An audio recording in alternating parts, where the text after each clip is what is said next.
ETF index mutual funds నేర్చుకుని stock మార్కెట్లో రాణించాలనుకుంటున్నారా? వెంటనే ఈ నెంబర్కి కాల్ చేయండి. నమస్తే రమగారు. నమస్తే జయ. రమగారు రకరకాల కథలు చెప్తూ ఉంటారు. తెలివైన వారు, తెలివి తక్కువ వారు, దెయ్యాలు, భూతాలు. తెలివైన ఆడవాళ్ళ గురించి, తెలివి తక్కువ ఆడవాళ్ళ గురించి. తెలివి తక్కువ ఆడవాళ్ళ గురించి అన్న స్టోరీలు ఉన్నాయా? కానీ బోల్డ్ నాకు అడగటం చెప్తున్నా. తూచి. నీకు ఇష్టం లేదు? నాకు ఇష్టం లేదు రమగారు. నీకు ఇష్టం లేదు. నేను అడగ- అమాయకపు ఆడవాళ్ళు అడుగుపోని. ఆడవాళ్ళు తెలివి తక్కువ ఏంటి అసలు? ఆడవాళ్ళకి తెలివి ఎక్కువ. అదే కదా. అమాయక ఆడవాళ్ళ గురించి ఏదైనా స్టోరీ ఉంటే చెప్పండి. ఏదైనా కాపీ చేయటం జనరల్ గా నేను ఎలా చేస్తున్నానో అలా చూసి నేర్చుకో అని చెప్తామా? అలా చూడటం అంటే ఇప్పుడు నువ్వు నన్ను చూసి నేర్చుకో జయ అని నేను ఏదో కూర చేస్తున్నాను అనుకో, నేను మధ్యలో ఫోన్ చూసుకున్నది తలకొక్కున్నది కాపీ చేస్తావా నువ్వు? వాళ్ళు పరమానంద శిష్యులు అవుతారు. అంటే పరమానంద శిష్యులు ఏం చేస్తారు? నుంచున్నది, ముక్కు కోక్కున్నది, తలకొక్కున్నది, చీర కొంగు అటు ఇటు సవరించుకున్నది, చీర సవరించుకున్నది, అవన్నీ కూడా కాపీ చేస్తారు. బొబ్బలే సిరీస్ కదా రమ్మగారు.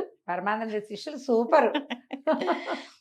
అయితే అంత తెలివైన ఒక అమ్మాయి గురించి చెప్తా. ఓ సూపర్. ఓ పల్లెటూరులోనట ఏదో బ్రాహ్మణ సమాజమే ఒక పల్లెటూరు ఇల్లు వరుసగా ఇళ్ళు ఉన్నాయి. ఆ ఇంట్లో ఒక ఆయన భర్త గారికి గారెలు తినాలనిపించింది. ఆ పిల్లకు ఒక 24-22 ఏళ్ళలో ఉండుంటాయి. అంతకుముందు అంతా అత్తగారు ఉండేవారు, అత్తగారింట్లో ఉండేవారు. అత్తగారు లేరు ఇప్పుడు. ఆయన ఆవిడ ఇద్దరే ఉన్నారు. ఏమే గారెలు తినాలనుంది, సామాన్లు పట్టుకొస్తాను, గారెలు చేయవే అన్నాడు. అనేసరికి భార్య సరేనన్నది. ఆయన ఏమో మినపప్పు అవి పట్టుకొచ్చి పడేశాడు ఇంట్లో. ఈ పూట చేసేయి అన్నాడు. పొద్దున్నే చెప్పాడు. ఏం చెయ్యాలి? మనకు రాదు, అత్తగారికి తెలుసు, అత్తగారు లేదు. గారెలు ఏనాడు అమ్మాయి మడి కట్టుకుని అక్కడ ఏంటంటే వాళ్ళ ఈ ఇళ్లలో పనులు రాపోవడానికి మడిలో చెయ్యాలనుకో, మడిలో యువతలు పై పనులు సవరిస్తారు ఈ పిల్లలు కోడళ్ళు. అత్తగారే మడిలో పప్పు నానబోసుకుని పప్పు రుబ్బేసి గారెలు వేసేసి పళ్ళెల్లో పెడుతుంది. ఓహో. దేవుడికి నివేదన చేశాక బయటకు వస్తాయి. ఈ మడిలో చేసే వ్యవహారం మడి లేని వాళ్ళకి తెలియదు, చేయలేకపోతారు. వాళ్ళకి తెలియదుగా, ఈ పిల్లకి తెలియదు. ఈనాళ్ళు అత్తగారు యాక్టివ్గా పనిచేసేది. ఈ పిల్లకి పై సర్దటం, సాయంకాలపు వంట వల్ల కూర నార పచ్చడి నూరటం వల్ల అవి వచ్చు. ఈ గారెలు పాయసము లాంటి పెద్ద పెద్ద వ్యవహారాలు అత్తగారే హ్యాండిల్ చేసి అదేమిటో ఈ అమ్మాయికి తెలియదు. అత్తగారు తూర్పు తెల్లవారుగానే మడిగట్టుకునేది, ఆవిడ పొద్దునే మినపప్పు నానబోసుకునేది, 11 గంటలకు రుబ్బేది చేసేది. మనకేమొచ్చు? ఏమీ రాదు. ఈ పిల్ల ఏం చేసింది? పక్కన ఒక మామగారు ఉన్నారు. ఆ మామగారు భర్త లేరు, ఆవిడకి తల కూడా లేదు, ఆ కాలం అన్నమాట. జుట్టు లేదు. జుట్టు లేదు. ఆవిడని మామగారు గారెలకి ఏం చేయాలండి అంది. ఏముందే, ఓ సేరుం బాతికో ఎంతో ఉద్దిపప్పు నానబోయి అంది. పోసి అని ఆవిడ అనే లోపల సరే అని పెళ్ళి వెళ్ళిపోయింది. ఏం చేసింది? ఆయన భర్త తెచ్చాడు కదా సేరుం బావో ఎంతో ఉంది, అది అంత డబ్బాడు నీళ్ళల్లో పోసేసింది. ఏవో పనులు చేసుకుంది. గారెలు అవ్వవే, ఉట్టిపప్పుకే. మళ్ళీ వెళ్ళింది. మామగారు గారెలు ఎలా చేయాలంటే ఏదో చెప్పారు పొద్దున. పప్పు నానబోసి పప్పును వడబోసేయాలి, వడేసి అంది ఆవిడ. వడేసేయాలి అంతే. ఎస్, పరిగెత్తుకుంటూ వెళ్ళిపోయింది. అప్పుడు వెళ్ళిపోయి ఏం చేసింది? పొద్దున నానబోసిన పప్పుని వడబోసేసి ఒక బుట్టలో పెట్టింది. మధ్యాహ్నం అవుతుంది, భర్త వచ్చేస్తాడు. చూస్తే వడబోసిన అట్లాగే ఉన్నాయి, గారెలు అవ్వట్లేదు. ఓహో, మళ్ళీ వెళ్ళింది మామగారి దగ్గరికి. మామగారు గారెలు అన్నారు, వడపోసానండి, గారెలు అవ్వలేదని. దీంతో పదేగా దాన్ని అని ఈవిడ చెప్పే లోపల అది వింటల్లా. ఆవిడకి ఒళ్ళు మండిపోయింది.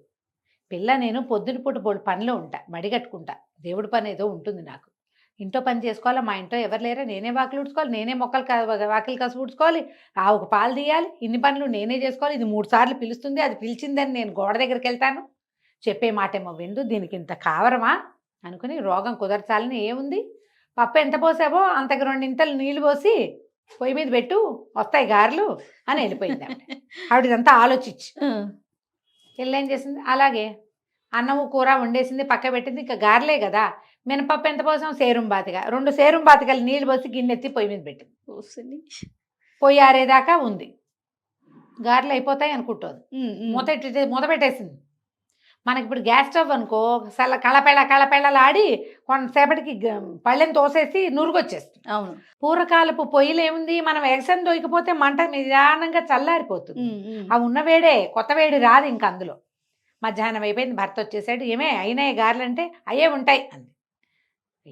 సరే ఏమిటో అంటోందిలే అని పెట్టేయి అన్నాడు. ఈవిడ ఏం చేసింది, ముందు కంచం పెట్టింది, పప్పు కూర వేసింది. ఆయన అన్నం తిన్నాక ఈవిడ ఒక బౌల్ పట్టుకొచ్చింది, చేతిలో పెట్టింది. పట్టుకోటి బౌల్లో గారెలు తెచ్చిపోస్తానంది. తెచ్చిపోసటం ఏమిటో ఈయనకి అర్థం కాలే. ఆ అమ్మాయి ఏం చేసింది, పొయ్యి మీద నుంచి గిన్నె దించి గరిటె పెట్టి కలిపి ఇదిగోండి అని పోసింది. పిండి పోసింది. తెల్లపోయి ఇవేమిటే ఇదే పనే అన్నాడు. ఏమోనండి మామగారిని అడిగాను, ఇదేట గారెలు పొయ్యి మీద పెట్టమన్నారు, పెట్టాను అనగానే ఏమిటి మినపప్పు ఉడకబెట్టావేమిటే, నీ గుర్తు లేదా, మా అమ్మ గారెలు చేసేదే పెట్టా ఉంటేవే విరిస్తే విరగాలి, కరకరలాడాలి, బంగారపు రంగు రావాలి, ముదురు బంగారపు రంగు, ముదురు బెల్ల 3-4 రంగులు వర్ణించాడు ఈయన. నాకు తెలీదు, మా అమ్మగారిని అడిగా, పప్పు పోయి అన్నారు, వాడే అన్నారు, పొయ్యి మీద పెట్టు అన్నారు. నీళ్ళలో పొయ్యి మీద పెట్టమంటే నీళ్ళు పోసి పొయ్యి మీద పెట్టు. నేను అన్నాను అట్టా కాదు, మొదటి నుంచి చెప్పన్నాడు. పప్పు వాడేయమని నానబోయమన్నప్పుడు వచ్చేసా, వాడేయమన్నప్పుడు వచ్చేసా, 3వ పని చేశా అనగానే ఉన్నారు. చిచ్చి అట్లా కాదు, పిచ్చి పని చేస్తావు, పప్పు అంతా పాడు చేస్తావు, నీ మొహమండ అని తిట్టిపోసాడు. ఒళ్ళు దగ్గర పెట్టుకుని సరిగ్గా కనుక్కొని చెయ్యి అని కేకలేసాడు. నూనె తెచ్చా కదా, నూనె పొయ్యి మీద పెట్టి వెయ్యాలి అనేసరికల్లా సరే అయ్యింది. సరేనండి. ఆ పూట అంతా తిట్లు తింది, కాసేపు ఏడ్చింది. ఇట్టా పెంచారు, నేను నా నెత్తి మీద పడేశారు అన్నాడు మొగుడు. శాపనార్థాలు పెడతారు, మీ అమ్మ ఇట్టా పెంచింది, మా అమ్మ ఎట్టా చేసిందని. ఆ పూట గడిచిపోయింది. మర్నాడు పొద్దున్నే మామగారి దగ్గరికి వెళ్ళి, మామగారు దయచేసి సరిగ్గా ఎలా చేయాలో చెప్పరా, మా ఆయన తెగ తిట్టాడండి, చేసుకోలేదు సరే అంతే అన్నది. మామగారు అంది, సరే లేవే నేను చేస్తాను, నేను ఎట్టా చేస్తున్నానో అట్టా చేసుకో అనగానే సరే. ఆవిడ మినపప్పు పోసింది, పిల్ల కూడా మినపప్పు పోసింది. ఇంతలో ఏమైంది, ఆవిడ మినపప్పు పోసి ఆ పని చేసుకున్నాక మంగళతను వచ్చాడు. పిల్లక మా అమ్మగారి వైపే చూస్తుంది. మంగళతను వస్తే ఆవిడ ప్రతి 2 నెలలకు ఒకసారి తల నున్నగా చేయించుకుంటారు పాపం, పాతకాలం కదా. వాడొచ్చి మంగళరత్నం వచ్చాక తల నున్నగా చేయించుకుని ఆవిడ బావి దగ్గర నీళ్ళు పోసుకుని నెత్తిమీద ముసుకేసుకుని కూర్చుని పప్పు రుబ్బారు. తర్వాత అది చూస్తూనే ఉంది. పప్పు రుబ్బిన తర్వాత పొయ్యి మీద నూనె పెట్టి గారెలు వేశారు. సేమ్ డిట్టో మామగారు లాగానే చేయాలి. ఈ అమ్మాయి ఇంట్లోకి వెళ్ళింది, పప్పు గడిగి అక్కడ పెట్టుకుంది. తర్వాత ఒక కుర్రాడు వాకిట్లో వెళ్తుంటే, ఒరే మంగళబాయిని కేకేసుకురారా అంది. వాడెవడో వచ్చాడు. వచ్చాక మామగారు ఏం చేశారు, పెరట్లో కూర్చుని పెరట్లోకి రారా. వాడికి అర్థం కాలే, ఏం చేస్తున్నామో తెలియటల్లా, కానీ ఆవిడ తల తీసేయరా అంది. అయ్యింది. అక్కడి నుంచి స్నానం చేసింది బావి దగ్గర, మామగారు బావి దగ్గర స్నానం చేశారు. ఈవిడ కూడా చేసింది. అక్కడి నుంచి ఒక తెల్లటి చీర అత్తగారిది ఉంది లోపల, ముసుకేసుకుని పప్పు రుబ్బుతోంది. ఈ లోపల ఏమైంది, భర్త గారు ఎక్కడికో వెళ్ళి పక్క ఊరు యాయవారానికో దేనికో శేషానికి వెళ్ళాడు. లోపలికి వచ్చాడు. వస్తే వెనక నుంచి చూసేసరికల్లా పొయ్యి దగ్గర రోల్ దగ్గర కూర్చుని పప్పు రుబ్బుతున్న వాళ్ళు కనపడ్డారు. వెనక నుంచి చూసాం పక్కింటి మామగారు అనుకుని, అదేమిటే తయారు అట్టా చేస్తున్నావు, పక్కింటి మామగారిని అడిగి చేయించమన్నాను కానీ మామగారినే కూర్చోబెట్టి చేయిస్తావుటే అన్నాడు. అనేసరికల్లా ఈవిడమ్మ ఏం చేసి వెనక్కి తిరిగి, మా అమ్మగారితో ఎందుకు చేయిస్తానండి, ఆవిడ చెప్పినట్టే చేస్తున్నాను, నేనే చేస్తున్నా కాదు అంది. నిర్కాంతపోయాడు. ఏమిటా ఈ తెల్లచీర ఏమిటా నువ్వు అన్నాడు. తీరా చూస్తే జుట్టేది, జుట్టు లేదు, బొట్టు లేదు, కూర్చునుంది. బొట్టు మామగారు పెట్టుకోలేదు. ఆవిడ ఏం చేస్తే అది చెయ్యాలి కదా, అదే కదా. నిర్కాంతపడి పోసి, నీ కడుపు పొడక ఇట్ట తయారయ్యామేమిటి, పునిస్త్రీ దానివి, ఇదేమిటే అన్నాడు.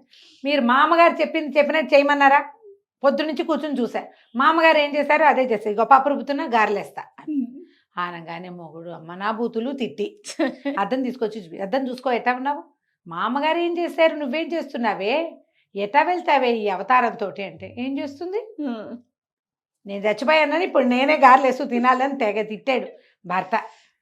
సరే అక్కడి నుంచి గారెలు వేసుకుని తిన్నారు. జుట్టు వచ్చేదాకా మా ఇంటికి రావద్దు అని వాళ్ళ అమ్మ కబురు చేసి పుట్టింటికి పంపించాడు. తలకాయ నెత్తి మీద జుట్టు వచ్చేదాకా ఎవరికి కనపడడానికి వీల్లేదు, మనిషి అన్నవాడి కంటపడితే మర్యాదగా ఉండదని పంపించారు ఊరికి. కథ కంచికి మనం ఇంటికి. చాలా బాగుంది రమ్మగారు. మనం కాపీ చేస్తాం జయ. అవును, ఇది సరదాగా నవ్వటానికి వింతగా ఉంది, కానీ ఇప్పటికీ కూడా కాపీ క్యాట్స్ ఉన్నాయి. ఎలాంటివంటే ఇవి భర్తలతో పోట్లాడడానికి, అత్తగారితో పోట్లాడడానికి, ఆఫీసుల్లో యుద్ధాలకి, పక్కింటి వాళ్ళ పీచమణచడానికి ఇలాగే కాపీ క్యాట్స్గా బిహేవ్ చేస్తారు. అవతల వాళ్ళు ఏం చేస్తున్నారో చూడరు. ఇప్పుడు అత్తగారు గయ్యాళిదనుకో, అత్తగారు గట్టిది, తెలివైంది, ఏ ఆట ఆడినా తన వైపు తిప్పుకుంటుంది.